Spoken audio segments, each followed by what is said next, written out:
Hello everyone. Welcome to Kozan channel. Today we are reviewing the HP Spectre x360 14 model. With a next-gen Intel Core Ultra CPU and strong build quality, HP's premium 2-in-1 is pricey but primed for a long and useful life, and its 9-megapixel webcam is awesome. The HP Spectre x360 14 2-in-1 is one of the first laptops to feature Intel's new Core Ultra CPU. While this Meteor Lake update brings AI capabilities that will become more significant as software is updated to better take advantage of them, the Spectre x360 14 offers immediate benefits in the form of improved graphics performance from Intel's integrated Arc GPU. Moving from Intel's previous Iris-A to Arc graphics doesn't turn the Spectre x360 into a gaming laptop, but content creators will appreciate the bump in performance. The addition of the Core Ultra 7155H processor is the big news here, but HP made a few other substantial upgrades to the Spectre x360 14. HP ditched the boxy 3:2 display found on previous models for a more versatile 16:10 aspect ratio. The webcam above the laptop's OLED display also received an update. It's a 9-megapixel camera that can capture 4K video. Combined with the AI-assisted Windows Studio effects and noise reduction features, you'll look and sound great on video calls.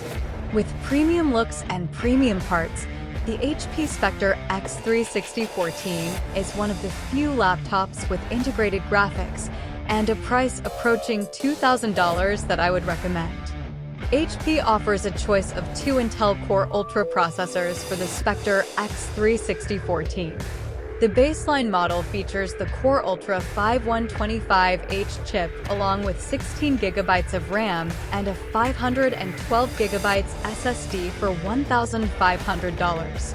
Our test system costs $1,970 and features the Core Ultra 7155H CPU and comes maxed out with 32 GB of RAM and a 2 TB SSD. Both models feature Intel Arc graphics integrated with the Core Ultra processor. There is no option to upgrade to a discrete GPU. There is a lone display option for the Spectre x360 14, but it's a good one. An OLED panel with a 2.8K resolution, 2880 by 1800 pixels, and a variable refresh rate up to 120 Hz. Meteor Lake models of the HP Spectre x360 14 are not yet available in the UK or Australia. But you can find the previous models based on 13th Gen Intel processors on sale starting at £1,099 in the UK and $2,039 Australian dollars in Australia. About that ultra performance. The Core Ultra 7155H is a member of Intel's new Meteor Lake family of chips. It introduces a new chiplet architecture that's a departure from Intel's previous generation mobile chips. Instead of using a single slice of silicon, Core Ultra chips contain 4 tiles, or chiplets, that sit on top of a silicon substrate. The Core Ultra 7155H has 4 tiles, a compute tile, a graphics tile, an SoC tile, and an I/O tile. This tile setup not only makes the manufacturing process more efficient for Intel, only the compute tile is manufactured on the company's latest 7nm Intel 4 process, but it also makes the chips more efficient themselves as they are able to better balance workloads across the performance and efficiency cores than previous versions' chips with Intel's performance/efficiency hybrid layout. The other headliner of Meteor Lake is the Low-Power Neural Processing Unit, or NPU, that assists with AI task acceleration. The NPU resides on the SoC tile and handles minor repetitive tasks to free up the CPU and GPU for heavier lifts. The NPU is put to use for AI detection in image and video editing, for example, or blurring the background in a video call. Along with the above changes, Intel also has changed the meaning of the letters in its chips' model numbers. That is, an H-series chip from the new Core Ultra series is not the equivalent of a 13th Gen H-series chip. The Core Ultra 7155H has a base TDP of 28 watts, and the previous 13th Gen H-series chips were 45 watt parts. The new Core Ultra H-series chips are actually more in line with the previous 28 watt P-series processors, although the Core Ultra 7155H has a maximum power draw of 155 watts, which is the same as the previous H-series. The Core Ultra 7155H processor features 6 performance cores and 8 efficiency cores on the compute tile. Along with the 2-core NPU, the processor offers a total of 16 physical cores and 22 processing threads. Our current suite of benchmarks does not include AI workloads, so it doesn't allow the Core Ultra-based Spectre x360 to flex its muscles. On our application tests, the Spectre x360 finished between a pair of laptops based on a Core i7-13700H CPU and RTX 4050 graphics, and just behind the only other Core Ultra laptop we've tested, the Acer Swift Go 14. Both the Spectre x360 and Swift Go 14 posted scores that were significantly higher than the Dell XPS 13 Plus 9320, which features a Core i7-1360P processor. The Spectre x360 showed smaller gains on Geekbench 6, but did top the M3-based MacBook Pro 14 on that test. It was unable to best the M3 MacBook Pro on Cinebench, however, and finished with a score much lower than the Swift Go 14, a disappointing result given the Acer and HP share the same processor. Scroll to the end of the review to see the results of our testing.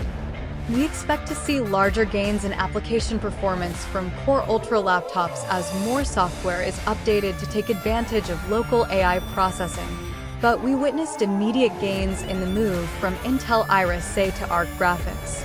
So much so that I included 2 laptops with RTX 4050 graphics in the performance discussion and charts below. On our 3 3D Mark tests, the Spectre x360 scores were 54% to 84% better than those of the Dell XPS 13 Plus and its Iris Xe GPU. The Spectre x360 lasted nearly 10 hours on our battery drain test, which is a positive result given that it has a high-res OLED display. With a 4-cell, 68 watt-hour battery, the Spectre x360 ran longer than it would have if it had a smaller 3-cell battery that's commonly found in ultraportables. We typically don't run our gaming tests on laptops with integrated graphics, but I ran a few on the Spectre x360 to get a sense of the pixel-pushing capabilities of the Intel Arc GPU. On the Riftbreaker GPU test, it averaged 70 frames per second, which was a few frames faster than the Swift Go 14, but well behind the 173 frames per second and 198 frames per second that the RTX 4050 powered Acer Swift X14 and HP Victus 16 averaged, respectively. On the shadow of the Tomb Raider benchmark at 1920 by 1080 with highest quality settings, the Spectre x360 eked out an average of 31 frames per second. I was able to achieve a more playable frame rate of 55 frames per second at 1080p when I dropped the quality settings to lowest. When playing games, the back half of the laptop heated up, a not unsurprising result with the exhaust vents located along the laptop's back edge between the display hinges. Unfortunately, the WSD keys were in that heat zone. On a positive note, the cooling fans were surprisingly quiet, even during the most chaotic scenes in games. High-res 1610 OLED display. The biggest design change to this latest Spectre x360 is the move from a 3:2 display to 1 with a 16:10 aspect ratio. So other than a general shift in size, the chassis remains relatively unchanged. A positive for me since the Spectre laptop has been one of my favorites among Windows models for years. The all-metal chassis feels rigid and has a soft, brushed texture that's pleasing to touch. The soft textured surfaces and rounded edges give the Spectre x360 14 a luxurious feel befitting of a premium laptop. The matte black finish adds to the premium look and feel but does attract fingerprints and smudges. The luxurious feel extends to the display hinges, which are doubly important in a 2-in-1 where the display rotates into a variety of positions. The hinges offer smooth action when repositioning the display yet are strong enough to keep it firmly in place. And about that display, the tall, unusual 3:2 display is gone, and in its place is a more common 16:10 panel. A 3:2 panel is well suited for business use where you want to be able to see as many lines of a document or spreadsheet on the screen as possible, but a 16:10 offers greater versatility. Sitting between a work mode 3:2 display and a widescreen 16:9 display that's best for watching shows and movies. The Spectre x360 14's display is an OLED panel with a crisp 2.8K resolution. It has stellar contrast with deep black and bright white levels. It offers excellent color coverage. In testing with the Spectre X Elite colorimeter, the display covered 100% of the sRGB and P3 spaces and 94% of Adobe RGB. It was also warm and bright. White backgrounds looked accurate and not overly cool and blue. I measured a peak brightness of 404 nits. The display looked great in a variety of indoor settings and remained viewable outside under an admittedly weak winter sun. HP includes a pen in the box so you can write, scribble, and draw on the screen in tablet mode when you aren't tapping on it in laptop mode.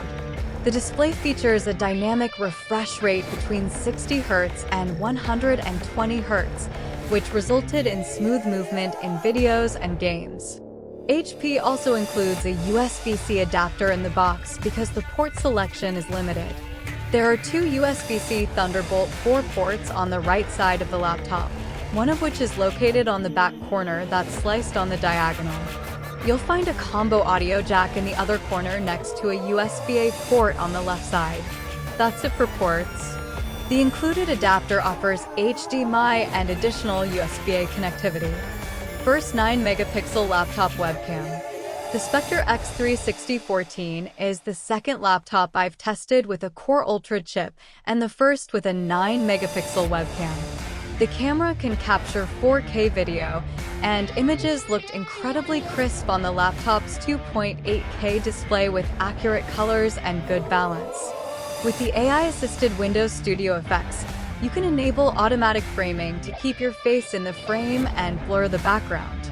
And using the audio controls in the MyHP app, you can enable AI-assisted noise removal for the microphone to filter out background noise. I would classify it as noise reduction, but the feature was effective in reducing background noise while keeping my voice clear and unaltered. Outside of the power button and its always-on LED, I have no complaints about the keyboard. The keys are roomy and offer snappy feedback and 2-level backlighting. The touchpad is also roomy and, like the touchpads on MacBooks and the Dell XPS 13 Plus 9320, it uses haptic feedback instead of a mechanical click. I ran into a few hiccups with the XPS 13 Plus's haptic touchpad, but it was smooth sailing and mousing on the Spectre x360 14's touchpad. I actually enjoyed using it more than a MacBook's touchpad, and I hold Apple's haptics in high regard. The Spectre x360 14's haptic response felt a bit livelier and springier than the MacBooks and remained steady and accurate throughout testing. The Spectre x360 14 packs quad speakers that are a step above typical tinny laptop sound. I was still left wanting more from the bass response when listening to music, but shows and movies exhibited clear dialogue and realistic effects. I don't make it a practice to recommend laptops that cost nearly $2,000 that rely on integrated graphics. At this price, it's reasonable to expect a dedicated GPU for gaming or content creation. The Spectre x360 14, however, is the rare exception. With its next-gen CPU, gorgeous OLED display, and premium build quality, The Spectre x360 14 is primed for a long and useful life and delivers value even at its elevated price. Thank you for watching. Kozan channel proudly presents. Don't forget to subscribe and comment on our channel.